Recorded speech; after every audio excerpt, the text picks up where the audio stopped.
All Creatures Great and Small Season 4 comes to an end this week. The episode sees Helen and Siegfried have some conflict because of Siegfried's overzealous protectiveness of her while James is away, which makes Helen feel dissatisfied and bored. Mrs. Hall suggests that she spend some time away from Skelldale as a result, but there may be some unforeseen implications to that suggestion. Now that James has left our screens, hopefully he will be back soon. Although he is missed by all, this week goes quite well without him as we catch up on Helen's pregnancy, Mrs. Hall's impending departure, and Siegfried's fake plumbing prowess. Because without cows, where would we be? We also have one in jeopardy. It appears that Helen is now very pregnant. Although every person's body is unique, I have no idea how far along Helen is in her pregnancy. I am aware that the 1940s were a distinct era. It's still difficult, though, to see Helen move a wheelbarrow full of logs about in that condition. Helen, stop it. Furthermore, who is protecting you from contracting toxoplasmosis from Oscar? Though the chances of her and the baby being okay are 99% high. By the way, Oscar is still incredibly adorable. Next season, I hope to see more close-ups of him.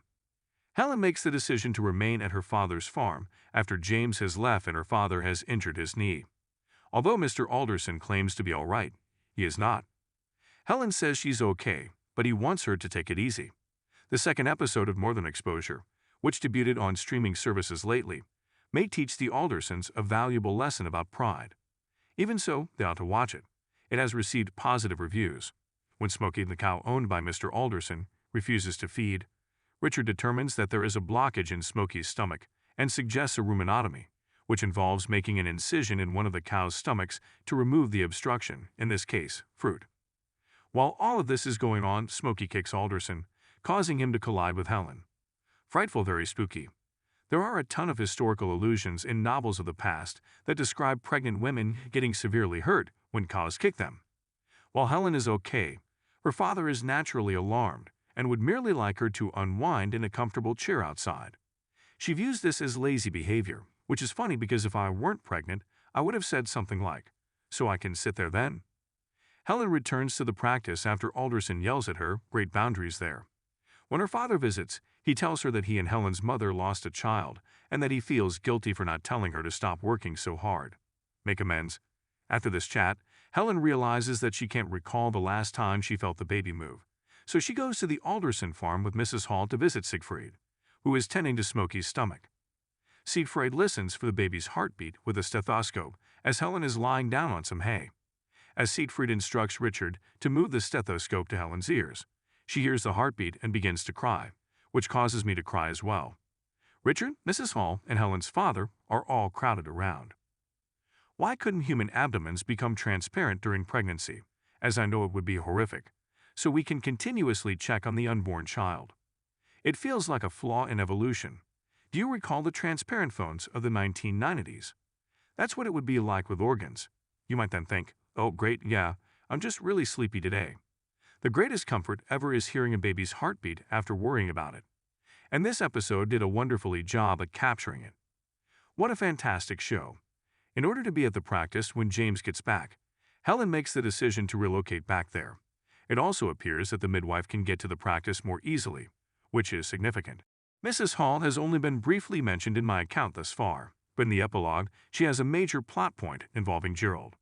They were going to move to the lakes after getting engaged last week, which would have ended the Darrowby family's relationship.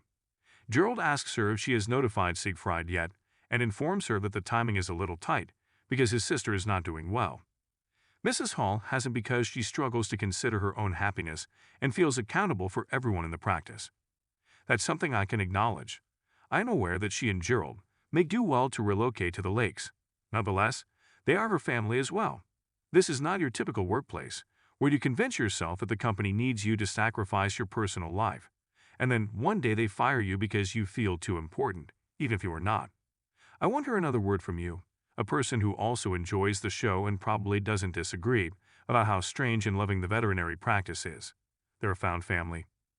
Mrs. Hall sends Siegfried a letter, which she gives him to read while he fixes the kitchen's leaky plumbing. Siegfried stabs her in the heart while everyone is watching and screams, "You're leaving me." Mrs. Hall says she doesn't want to bother him and offers him a 3-month notice period, but can be longer.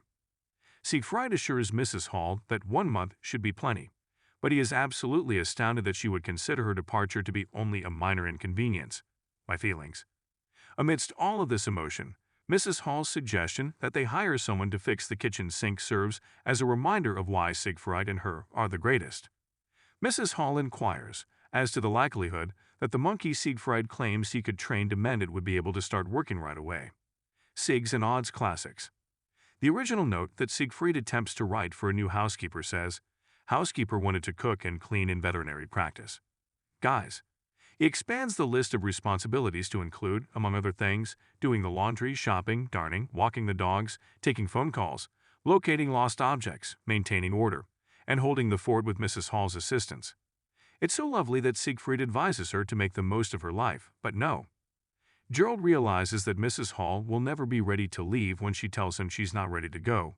Therefore, everything works out. Do you know why? Her family is dependent on her. This refers to Siegfried and Helen. And finally, Tristan and James, and Richard perhaps.